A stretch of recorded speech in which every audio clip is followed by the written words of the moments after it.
Sir, sir, ও sir. Ashiq, Ashiq,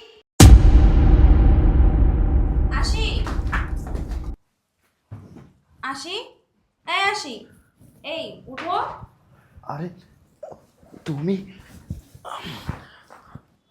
এই শোনো, এ নাও, আমি এই দাওয়াটা আনছি তোমার জন্য, এটা তুমি খেয়ে নাও।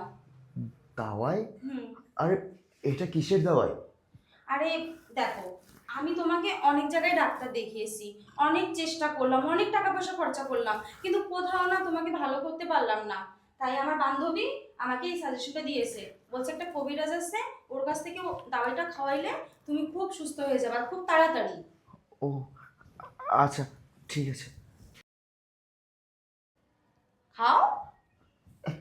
এই শোনো না, এটা তো কবিরাজি দাওয়াই, তাই না? আমি শুনেছি কবিরাজি ওষুধ নাকি অনেক তিতো হয়। তুমি তো জানো আমি তিতো জিনিস একদমই পছন্দ করি না। তিতো জিনিস খেলে আমার বমি হয়, আমি এটা খেতে পারবো না। আরে শোনো, আমি বলি, এটা তোমার জন্য ভালো, দিতে হলেও তুমি খুব দ্রুত সুস্থ হয়ে যাবা। আরে আশিক, এরকম করলে তো তুমি সুস্থই হবে না, দিনের পর দিন বিছানায় পড়ে থাকবা। ওষুধটা খেয়ে নাও তো, উঠো, তুমি খেয়ে নাও। এই শোনো না, আমি বুঝতে পেরেছি আমি এটা খেলে সুস্থ হয়ে যাব, কিন্তু তুমি একটা কাজ করো না, আমার জন্য এক চামচ চিনি নিয়ে এসো না। আমি চিনি দিয়ে এটা খেয়ে নিব। আরে না না, তুমি এর ভিতরে চিনি দিয়ে কিভাবে খাবে? ওষুধের রিয়াকশনটাই তো নষ্ট হয়ে যাবে। তুমি কি পাগল হয়ে গেছো নাকি? আরে বাবা, এ তো দেখি মহা যন্ত্রণা। এখন আবার দাওয়াইয়ের সঙ্গে চিনি চাই, আর আমি যদি এখন চিনি এনে দিই তাহলে তো আমার এই প্ল্যানটা পুরোই ভেস্তে যাবে। আরে কি ভাবছো? যাও না, আমার জন্য এক চামচ চিনি নিয়ে আসো না। এই, তুমি কি আসলেই পাগল? না না, পাগল না, তুমি তো খুব ভালো করেই জানো আমার তিতো জিনিস একদম পছন্দ না। দাও, এটা আমার কাছে দাও, দিয়ে তুমি যাও চিনিটা নিয়ে আসো। এই এদিকে আয়। স্যার আপনি এই দাওয়াই খাবেন না। আরে তুই এসব কি বলতেছিস? আমি এই দাওয়াই খাবো না মানে? আমি এই দাওয়াই কেন খাবো না? আর তুই সেই কখন থেকে দরজায় দাঁড়িয়ে দাঁড়িয়ে ইশারা ইঙ্গিতে আমাকে কি জানি বোঝানোর চেষ্টা করতেছিলি, আমি ক্লিয়ার বুঝতে পারতেছিলাম না। এখন ক্লিয়ার বুঝতে পারলাম তুই আমাকে এই দাওয়াইটা খেতে নিষেধ করতেছিস।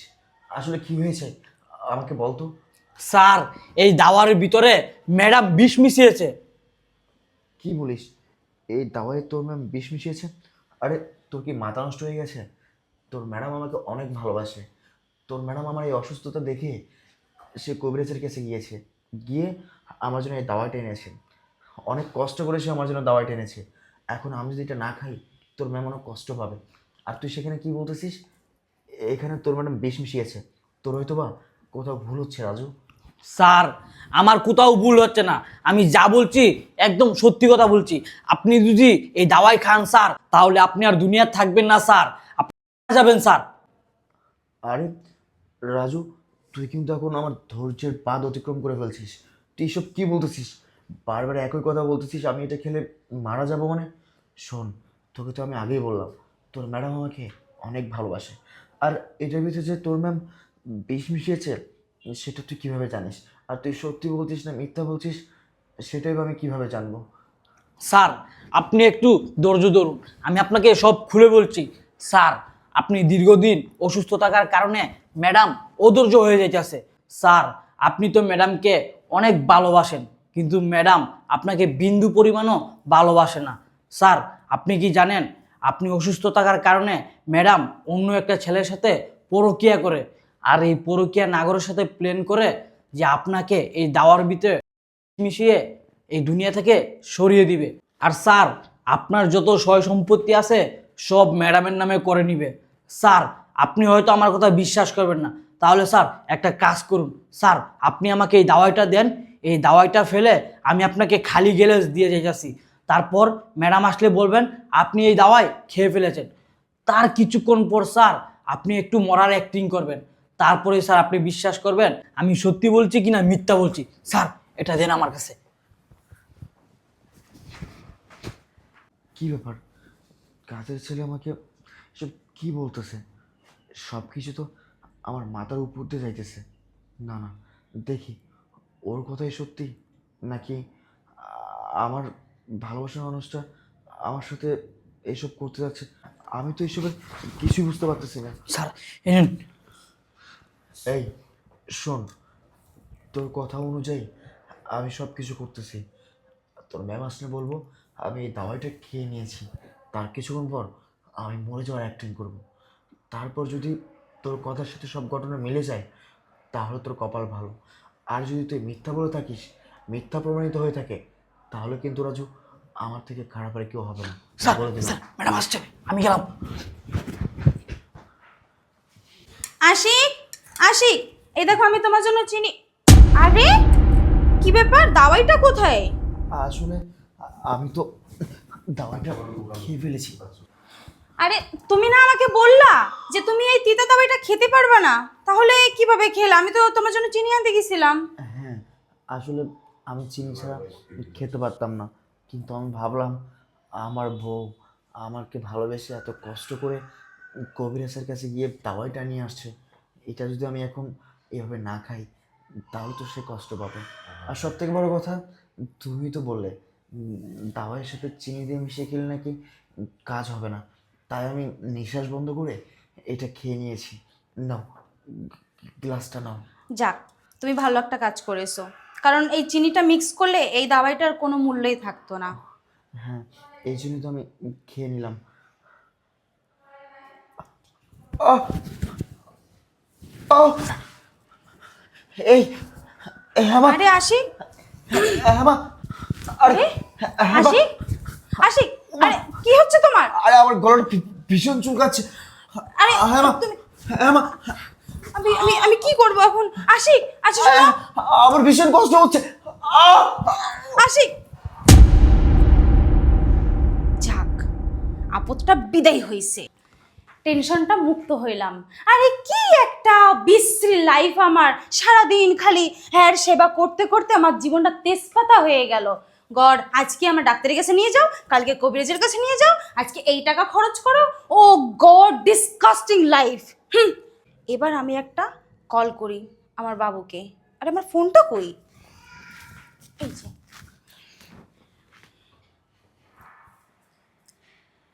হ্যালো জান, কোথায় তুমি? এই তো যান, আমি বাসায়।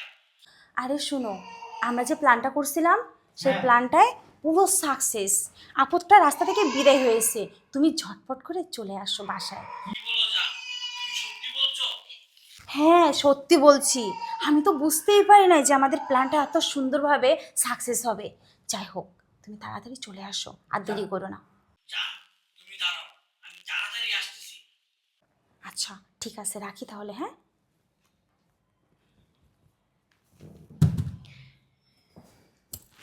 এবার তাহলে আমাদের পথের কাঁটা লাস্টে সরিয়েই দিলাম। দেখি তুই বেঁচে আছিস না সত্যি সত্যি মরেছিস। আশিক, আশিক, এই আশিক, কথা বলো। বিদেয় হয়েছে, মরছে। আইসে আমাদের প্রেমের মাঝখানে ও কাটা হয়ে দাঁড়াবে, এটা আমি কখনো তোকে হতে দিব? এত সোজা? ভালো যখন বাসছি তখন বিন্দাস হয়ে বাসবো। তোর মতো একটা ফালতুকে রেখে আমার লাইফে ভালোবাসা কখনোই পসিবল ছিল না। আর এমনি আমার জান বাবুটা আসলে না তোকে দেখে সহ্য করতে পারে না। মিস্টার, তুই যে মরে উপরে চলে গেছিস না, আমি যে কি খুশি হয়েছি, এর থেকে খুশি মনে হয় পৃথিবীতে কেউ হয় না। এখন এই সম্পত্তি নিয়ে আর আমার জানটাকে নিয়ে আমি অ্যাশ করব, আনন্দ করব। আর তুই এখানে মরার মতো পড়েই থাক। হ্যাঁ, আমার বাবাটা চলে আসছে, আমি যাই, মর এখানে তুই। তুমি যদি চলো ডালে ডালে, আমি চলি পাতায় পাতায়। আজকে দেখবো তুমি আমাকে কীভাবে মেরে ফেলো। হায় রে, তুমি আমার খেয়ে আমার পরে আমার সাথে বেমানি করবে আর আমি বুঝতেও পারবো না। এত দেরি হলো কেন বলো তো? আরে রাস্তায় জ্যাম ছিল তো, তাই একটু দেরি হয়ে গিয়েছে। তোমার জামাই কোথায়? আরে ওকে তো আমি একদম ফিনিশ করে দিয়েছি শুভ। সত্যি নাকি? তাই আমার পথের কাটা শেষ করে দিয়েছো তুমি? আরে শোনো, এত কথা না, এখন তুমি উপরে চলো, যে আগে বিষয়টা দেখো। আচ্ছা চলো চলো, তাড়াতাড়ি চলো। জান, দেখো আমার স্বামী মরে পড়ে আছে, আমরা যে প্ল্যানটা করছিলাম এতদিনে সাকসেস হয়েছি। তুমি বলতা না যে তোমার হাজবেন্ডের জন্য আমাদের পথের কাঁটা হয়ে দাঁড়াচ্ছে, ওর জন্য আমরা প্রেম করতে পারতেছি না, আজকে সেটা রাস্তা থেকে ক্লিয়ার করে দিয়েছি। তুমি কি বললে, তুমি আমাকে কি শোনালে? আমি তো বিশ্বাসই করতে পারছিলাম না তুমি যখন আমাকে ফোনে বললে এই কথা। এখন তো দেখি তাই সত্যি। চলো। হ্যাঁ চলো, আজকে আমরা রোম্যান্স করব। চলো। হ্যাঁ জানো, চলো আমরা বসি। হ্যাঁ বসো। জান, তুমি জানো আমি আজকে কতটা খুশি হয়েছি। তুমি আমার পথের কাঁটাটাকে তুমি সরিয়ে দিয়েছো আজকে। কিভাবে কি করলে? হ্যাঁ, তুমি হয়তো জানতে না যে আমি তোমার জন্য কি কি করতে পারি। আজকে আমি আমার হাজবেন্ডকে মেরে ফেলেছি, আর তোমার সাথে যে প্রেম করছি এটাই আমার জন্য অনেক অনেক পাওয়া, এর থেকে বেশি কিছু পাওয়া নেই। কারণ এর মতো একটা পঙ্গু নিয়ে জীবনটা হেল হয়ে যায়, তুমি জানো না, ভাল লাগে না আর এই সব লাইফ আমার। তবে হ্যাঁ, তোমাকে পেয়ে যে আমি এত খুশি, সত্যি শুভ, আমার ধারণা ছিল না যে আমরা লাস্ট পর্যন্ত সাকসেস হতে পারবো। আরে কিন্তু জান, এর পথের কাটা হয়েছে আমার। এ আমাকে দেখা সাক্ষাৎ করতে দেয় না তোমার সাথে। তুমি আমার জান লাগো, আর তোমার সাথে আমি দেখা করতে পারি না, কথা বলতে পারি না, তোমার সাথে টাইম স্পেন্ড করতে পারি না একটু। এর জন্য, শুধু এই জন্য আমি কিছু শান্তিতে তোমার সাথে একটু সময় কাটাতে পারি না। ভালো হয়েছে মারা গিয়েছে। আসলে জান, ও কি সত্যি মারা গেছে? খারাপ, আমি একটু চেক করে নিই। হ্যাঁ, আসলেই তো সে মারা গেছে। আরে আমি তোমাকে বলেছিলাম না, ও যদি মারা নাই যাবে তাহলে আমি কেন তোমাকে ফোন দিব? আর মারা যা গিয়েছে আর রাস্তা থেকে আমাদের ক্লিয়ার হয়েছে বলে আমি তোমাকে নক দিয়েছি। তুমি না আজকে আমাকে খুশি করে দিয়েছো। তুমি আমার পথের কাঁটাটাকে সরিয়ে দিয়েছো। আমি আজ অনেক খুশি। চলো এই খুশিতে আজকে একটু রোম্যান্স করি আমরা। আরে রাখো তোমার রোম্যান্স, তুমি কি একটুও বোঝো না? আগে এই মরা লাশটাকে এখান থেকে বিদায় করো, এর একটা ব্যবস্থা করো, ঠিক আছে? না হলে এই মরা লাশের যখন গন্ধ ছুটবে আশেপাশের লোক বুঝতে পারবে, আর আমরা এতে করে ফেঁসে যেতে পারি। শুভ, এই রিস্কটা নেওয়া যাবে না, আগে তুমি এটাকে এখান থেকে বের করো। আরে বেবি, তুমি এত টেনশন করছো কেন? ওর লাশ তো আমি বুড়িগঙ্গা নদীতে ফেলে দিয়ে আসবো। আচ্ছা ঠিক আছে, সেটাই নাই আগে করো, কারণ এই আমরা রিস্ক নিতে পারবো না। আমাদের কাজটা ঠিকভাবে ক্লিয়ার হয়েছে, কিন্তু এই মরা লাশের জন্য আমরা অনেক দূর ফেঁসে যেতে পারি। আরে বেবি, তুমি এইসব কথা বাদ দাও। তুমি ওর জায়গা সম্পত্তি কি করলে? আরে তুমি আছো জায়গা সম্পত্তি নিয়ে, আর আমি আছি ওর মরা লাশটাকে নিয়ে। মানে তোমার কি ভিতরে কোনো বুদ্ধি শুদ্ধি কিছুই নেই নাকি? হবে না, তুমি আগে লাশটাকে কেন বাইরে বের করছো না? ঘর আমি আমি আমি এই রিস্ক নিতে পারবো না, আমরা ধরা পড়ে যাব। শুভ প্লিজ, তুমি আগে এটাকে এখান থেকে ফেলে দিয়ে আসো, যে করে হোক, না হলে আমরা ফেসে যাব, কেউ চলে আসবে তো। আরে বেবি, এখন সকাল, এখন এটাকে লাশটাকে বাইরে বের করা যাবে না। আমরা সন্ধ্যা হোক তখন ওর লাশটাকে বের করে নিয়ে যাবনি। এখন সকাল, এখন যদি লাশটাকে বের করি তাহলে মানুষ দেখতে পারে। সেহেতু আমরা রাতে এই লাশটাকে ব্যবস্থা করব। এখন তুমি এইসব কথা বাদ দাও। এখন বলো, তুমি আমাকে কবে বিয়ে করছো? আরে বিয়ে তো আমি তোমাকেই করব, তোমাকে যদি আমি বিয়ে না করব তাহলে একে তো রাস্তা থেকে সরাইতাম না, তাই না? হ্যাঁ, আমি তো সেটা জানি, কিন্তু কবে করছো সেটা বলো না, আমার তো আর তর্স হয়েছে না। আরে বাবা, ঠিক আছে, তোমার তো আর সহ্য হইতেছে না। আমি তো তোমাকে বিয়ে করবো বলে এত কিছু করলাম, আর এতদিন যখন সহ্য করতে পেরেছো তখন আর কিছু ঘন্টা কি সহ্য করতে পারবে না? আমি যে ওর কাছ থেকে মরার আগে সই সাক্ষাৎ নিয়েছি না, যে কাগজগুলোতে, এইগুলা নিয়ে আমরা কোর্টে যাব, যে তোমার সঙ্গে সব কিছু ক্লিয়ার করব, তারপরে না আমরা বিয়ে করব। এত তাড়াহুড়ো করো না শুভ, এত তাড়াহুড়ো করলে আবার সমস্যা হতে পারে। আর এই আপদটাকে ফেলে দিয়ে আমরা রিল্যাক্স হব। রোম্যান্স তো করবে, জানো আমার না ওর সামনে রোম্যান্স করতে কেমন লাগছে, ও যদি আবার দেখে ফেলে। আরে বেবি, তুমি কি বলছো? ও তো মরা, ও দেখলে কি হয়েছে? ও কেমনে দেখবে এখানে? হ্যাঁ, আমরা একটু রোম্যান্স করি, আসো না। তাও তুমি ঠিক বলেছো, ও কেমনে দেখবে? তারপরেও না আমার জন্য কেমন একটা লাগছে, তুমি অন্য ঘরে চলো, এখানে না আমার ভাল লাগছে না। আচ্ছা চলো বেবি, তোমাকে নিয়ে অন্য ঘরেই যাই। আরে কোথায় যাচ্ছ? দাঁড়াও। আরে তুমি না মরে গেছো? তাহলে তুমি তুমি কথা বলছো কেমনে? না, আমি এখনো মরিনি। কেন? তুমি আমাকে দেখে অবাক হয়ে যাচ্ছ? ভাবছো আমি এখনো জীবিত আছি কি করে? হায় রে, আমার না আজকে ভাবতেই অবাক লাগতেছে। আমি কোন মানুষটাকে ভালোবেসেছিলাম, কোন মানুষটার সাথে আমি এতটা দিন সংসার করতেছিলাম, যে মানুষটা কিনা আমার প্রতি এতটাই অতিষ্ঠ। এই, তুমি আমাকে কেন মেরে ফেলতে চাইলে? কারণ আমি তোমার বোঝা হয়ে গিয়েছিলাম, তাই না? আমি অসুস্থ হয়ে পড়ে আছি বলে তুমি আমার দায়িত্ব নিতে পারতেছিলে না। আরে আমি অসুস্থ হয়ে গেছি, এটা আমার কোনো দোষ আছে বলো? ভাগ্যর কি নির্মম পরিহাস, একটা দুর্ঘটনায় আমি আমার পাটা হারিয়ে ফেলি। কিন্তু আমি যখন সুস্থ ছিলাম তখন তো আমি তোমার কোনো অভাব রাখিনি। এই হেমা, এই এই তুই কি ভুলে গেছিস সত্যিকার কথাগুলো?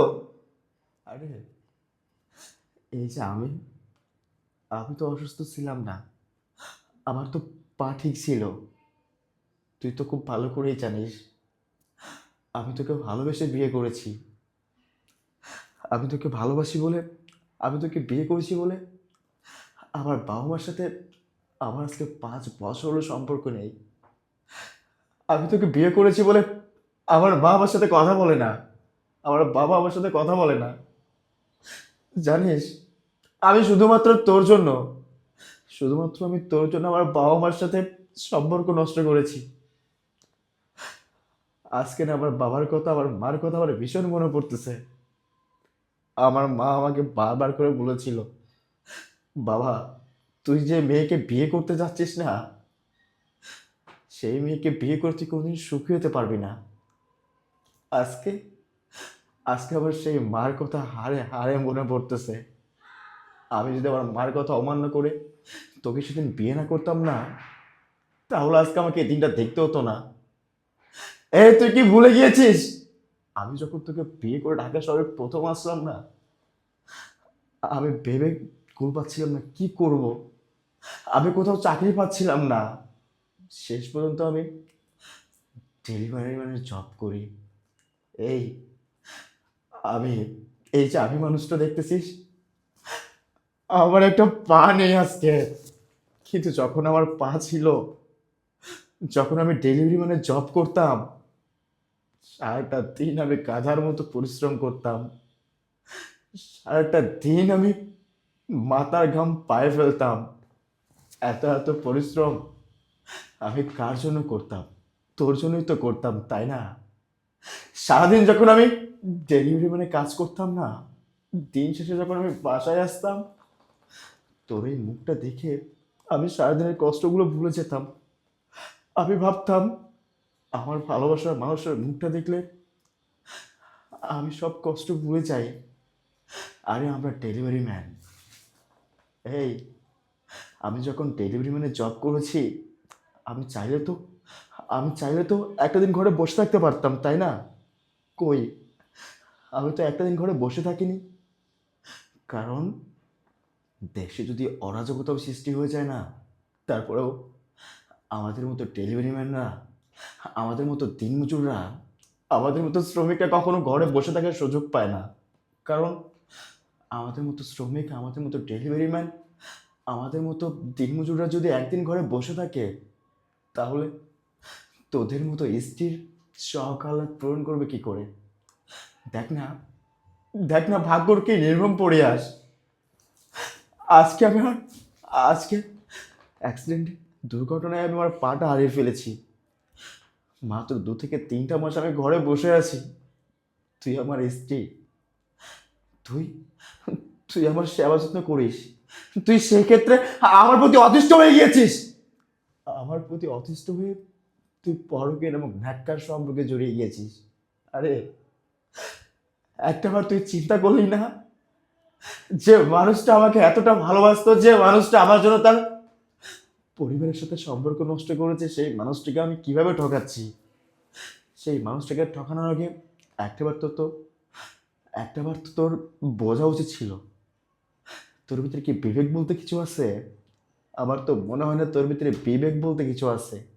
আরে আজকে যদি তোর ভিতরে বিবেক মনুষ্যত্ব কিছু থাকতো না, তাহলে এমন জঘন্য কাজ তুই কখনোই করতে পারতি না। তুই আমার খেয়ে আমার পরে আমাকে পেছন থেকে ছুরি মারলি। আরে তুই যদি আমাকে মেরে ফেলতি, তুই যদি আমাকে স্বেচ্ছায় মেরে ফেলতি, তারপরেও আমার এতটা কষ্ট হতো না। কিন্তু তুই কি করলি? তোর পরকে নাগরের সাথে পরামর্শ করলি। তুই আমাকে দুনিয়া থেকে শেষ করে ফেলতে চাস। তুই আমাকে দুনিয়া থেকে শেষ করে আমার এই সকল সয় সম্পত্তি তোর নামে করে নিতে চাস? সি সি, আমার ভাবতে অবাক লাগতেছে আমি কাকে ভালোবেসেছি, আমি কার সাথে সংসার করেছি। আর এই যে এই ছেলে, তোকে বলতেছি, আর এই ভাই, তুই কি জানতি না? এই তুই কি জানতি না তুই যার সাথে সম্পর্ক করিস, যার সাথে রিলেশন করিস, সে একজন বিবাহিত, তার স্বামী আছে। আরে ভাই, আজকে যদি তোর ঘরের বোনের সাথে এমন একটা অকারেন্স ঘটে যেত, তুই কি নিজেকে কন্ট্রোল করতে পারতি? কখনোই পারতি না। আজকে যদি তোর ঘরের বোনের সাথে এমন একটা অকারেন্স ঘটে যেত, তুই নিজেকে কখনো ঠিক রাখতে পারতি? কখনোই পারতি না।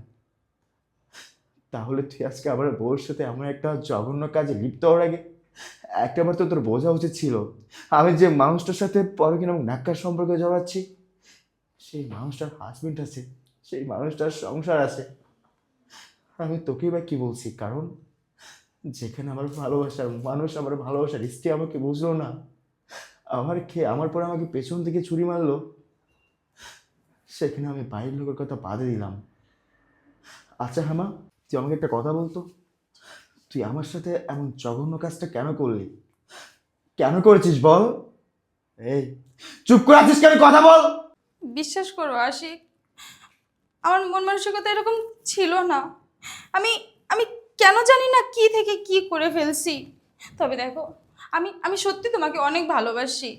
আমি চাই না যে তুমি মারা যাও, আমার লাইফ থেকে চলে যাও। কিন্তু আশিক, হয়তো বা আমি মনের অজান্তে ভুলে এটা করে ফেলেছি। প্লিজ আশিক, তুমি আমাকে মাফ করে দাও। আমি এরকম ভুল আর কখনোই করবো না। চুপ, একদম চুপ। এই কি বললি তুই? ক্ষমা করবো তোকে আমি, তাই না? আরে ক্ষমা করবো তোকে? শোন, এই ক্ষমা শব্দটা তোদের মতো নারীর মুখে মানায় না। কারণ ক্ষমা তো তাকেই করা যায় যে মানুষটা ভুল করে। আরে তুই তো কোনো ভুল করিসনি, তুই করেছিস অন্যায়। যে অন্যায় কখনো কোনো ক্ষমা হয় না। আজকে তুই যদি 1000টা ভুল করতি না, আমি হাসতে হাসতে তোকে ক্ষমা করে দিতাম। কিন্তু তুই যে অন্যায় করেছিস, সে অন্যায়ের ক্ষমা আমি তোকে করতে পারবো না। আমি যদি আজকে তোকে ক্ষমা করি না, স্বয়ং আল্লাহ আমাকে ক্ষমা করবে না। আরে আজকে আমি যদি তোকে ক্ষমা করি, আজকের পর থেকে কোনো স্বামী তার স্ত্রীকে বিশ্বাস করবে না। শোন, তুই আমার কাছে ক্ষমা চাস না। আর হ্যাঁ, তুই কি জানি বললি, তুই ভুল করেছিস? না, তুই কোনো ভুল করিসনি। শোন, ভুল তো করেছিলাম আমি, কারণ তোকে ভালোবেসেছিলাম, তোকে বিশ্বাস করেছিলাম। এটাই ছিল আমার জীবনের সব থেকে বড় ভুল। আজকে তোকে যদি আমি বিশ্বাস না করতাম, আজকে তোকে যদি আমি ভালো না বাসতাম না, তাহলে এমন জঘন্য দৃশ্য, এমন একটা দিন আমাকে কখনোই দেখতে হতো না। শোন হেমা, তুই আমার চোখের সামনে আর থাকিস না। তুই এখন তোর এই পরকীয়া নাগরকে নিয়ে আমার চোখের সামনে থেকে চলে যাবি। একটা কথাই আছে না, একটা কাচের গ্লাস যখন হাত থেকে পড়ে ভেঙে যায়, তখন সেটা জোড়া লাগানো যায়, কিন্তু তার গায়ে থেকে যাওয়ার দাগ সারাটা জীবন থেকে যায়। ঠিক তেমনি তুই আমার মনে দাগ দিয়েছিস, আমার হৃদয়ে দাগ দিয়েছিস। তুই কি পারবি আমার সাথে যে অন্যায় কাজগুলো করেছিস সেগুলো ফেরত দিতে? কখনোই পারবি না। সো আমি তোকে ক্ষমা করতে পারবো না। তুই এখন আমার চোখের সামনে থেকে তোর এই নাগরকে নিয়ে চলে যা। আমি তোর এই মুখ দেখতে চাই না। যা বলছি, আই সে গেট আউট। এই এখন এখানে কেন দাঁড়িয়ে আছিস? বলেছি না, তুই তোর নাগরকে নিয়ে এখন আমার চোখের সামনে থেকে চলে যাবি। যা বলছি, I say get out, I say get out. চলো এখান থেকে চলো।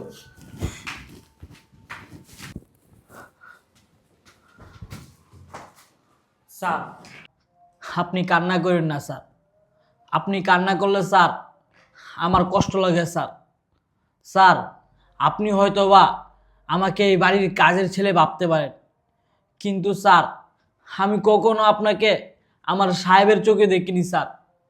আমি আপনাকে আমার গাইডেনের চোখে দেখেছি স্যার, আমার গুরুজনের চোখে দেখেছি স্যার। আপনারা এতক্ষণ এখানে কথা বলেন না, আমি দরজার আড়াল থেকে সব শুনেছি স্যার। স্যার, আপনি তো ম্যাডামকে অনেক ভালোবাসতেন, অনেক কেয়ার করতেন। ম্যাডামের যখন যা লাগতো আপনি তাই ম্যাডামকে তখন তাই এনে দিতেন স্যার, আমার নিজের চোখের সামনে স্যার। কিন্তু স্যার, ম্যাডাম যে আপনার সাথে এত বড় বিশ্বাসঘাতকতা করবে আমি কখনোই ভাবতে পারিনি স্যার। এই বিষয়টা দেখে স্যার আমার অনেক কষ্ট লাগছে। স্যার আমি যখন দেখলাম ম্যাডাম আপনাকে মেরে ফেলার প্ল্যান করতেছে না স্যার, তখন স্যার বিশ্বাস করবেন না, আসমান ভেঙে স্যার আমার মাথার উপরে পড়লো। তখন আমি একটা জিনিস চিন্তা করলাম, ম্যাডাম এতদিন স্যারকে কোনোদিন ভালোই বাসেনি, সব উপরে উপরে ভালোবাসে। কিন্তু স্যার আমি থাকতে তো আপনার এত বড় ক্ষতি আমি হতে দিব না। কারণ স্যার আপনি আমাকে ছোটো ভাই হিসাবে দেখেছেন, আমাকে অনেক আদর যত্ন করেছেন, আমার যখন যা লাগতো আপনি তাই এনে দিতেন স্যার। স্যার আপনি আমাকে অনেক ভালোবাসতেন স্যার। এই ভালোবাসার প্রতিদান আমি তো এইটুক সাহায্য করে আপনাকে দিতে পারবো। এই জন্য স্যার আমি ম্যাডামের সব গোপন তথ্য আপনার কাছে পাস করে দিয়েছি। স্যার আমার যখন যা লাগতো আপনি তখনই আমাকে তাই এনে দিতেন। স্যার আপনি আমার জন্য যেটুক করেছেন আমার পরিবারও স্যার আমার জন্য এতটুকু করে নাই। আপনার এই কৃতজ্ঞতা স্যার, আপনার এই প্রতিদানের কথা আমি জীবনও ভুলতে পারবো না স্যার। স্যার আপনি কষ্ট পায়েন না, ম্যাডাম চলে গেছে তো কী হয়েছে, আমি তো আছি আপনার পাশে, আপনার ছোটো ভাই তো স্যার আছে আপনার পাশে। স্যার আপনার যখন যা লাগে আমি দেখব, আমি আছি আপনার পাশে স্যার। ম্যাডাম চলে যাক স্যার, আপনি আর কষ্ট পায়েন না স্যার। যে মানুষটা আপনাকে মেরে ফেলতে চায় সেই মানুষটা চলে যাক, সেই মানুষটার জন্য স্যার কষ্ট পেয়ে কোনো লাভ নেই স্যার। ও তো আপনাকে ভালোই বাসে না, তাহলে আপনি ওর জন্য কেন কষ্ট করবেন? স্যার আজকের থেকে আমি আপনার সেবা যত্ন করব, আমি আপনার পাশে থাকবো স্যার, মরার আগ পর্যন্ত স্যার আমি আপনার পাশে থাকবো স্যার। সারা জীবন আমি আপনার এই বাড়ির কাজের ছেলে হয়ে থাকতে চাই স্যার। না রাজু, তুই আর আজকে থেকে আমার বাসায় কাজের ছেলে হয়ে থাকবি না। আজকে থেকে তুই আমার ভাই হয়ে থাকবি। তোর স্থান আজকে থেকে আমার বুকে। রাজু, আমার খুব খারাপ লাগতেছে, তুই গিয়ে ফ্রেশ হ, আমি একটু ঘুমাই। ঠিক আছে স্যার, আমি আপনার জন্য খাবার রেডি করছি, আপনি একটু ঘুমান, পরে আমি আপনাকে ডেকে দিব, পরে একসাথে দুজন খাবার খেয়ে নিব। আচ্ছা ঠিক আছে, যা তুই। হাই রে নিয়তি, যে ছেলেটাকে আমি আমার বাসায় কাজের ছেলে মনে করতাম, আজকে সেই ছেলেটা আমার জন্য এত কিছু করলো। সেই ছেলেটাই আজকে আমার জীবন বাঁচালো। আর যে মানুষটাকে আমি আমার জীবন থেকে বেশি ভালোবাসতাম, সেই মানুষটাই আমার সাথে বিশ্বাসঘাতকতা বেইমানি করলো। সেই মানুষটাই আমাকে দুনিয়া থেকে শেষ করার প্ল্যান করলো। কথায় আছে না, রাখে আল্লাহ মারে কে। যাই হোক, আল্লাহ যা করে তার বান্দার মঙ্গলের জন্যই করে।